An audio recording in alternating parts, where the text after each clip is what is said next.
वेळेवर दिला जाणारा विषयामध्ये मी सादर आमंत्रित करते शीतल राठोड।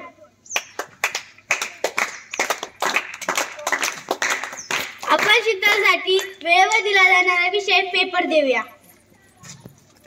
पेपर हे खूप महत्त्वाचे असते आणि आपल्या दैनंदिन जीवनामध्ये पेपर खूप महत्त्वाचे असते।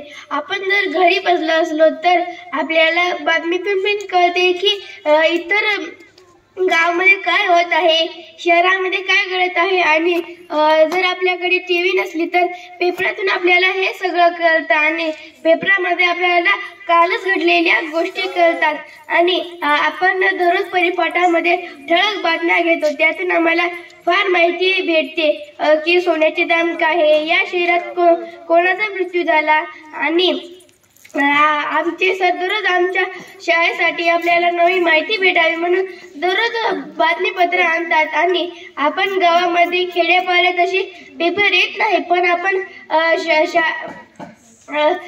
वालूर म्हणजे आपला केंद्रातून वेगवेगळ्या इथं आपल्या जवळ असणाऱ्या शहरातून आपण पेपर आणले पाहिजे व इतर गावात इतर देशात काय चालू आहे ते आपण पाहिली पाहिजे आणि आपल्याला माहित नाही की कोणत्या वस्तूचा भाव काय आहे आणि इतर गावात कोणाचा मृत्यू झाला आहे आणि आता पेपरावर आलं आहे की आपल्या इथे तिकडे खूप चोऱ्या होत आहेत आणि मर्डर पण खूप होत आहे म्हणून आपण जपलं पाहिजे।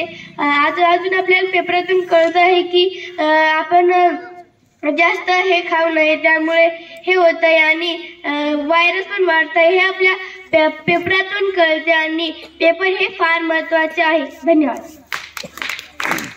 काही पेपरची नावं सांगता आली असती आपल्याला? लोकमत, लोकसत्ता, पुण्यनगरी, सकाळ, Maharashtra times, times of India, इंग्रजी पण असतात।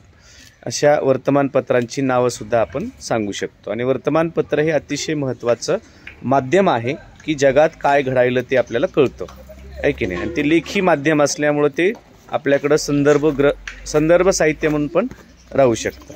ओके, वर्तमानपत्रातून आपल्याला खूप साऱ्या नवीन माहिती मिळतात। छान माहिती।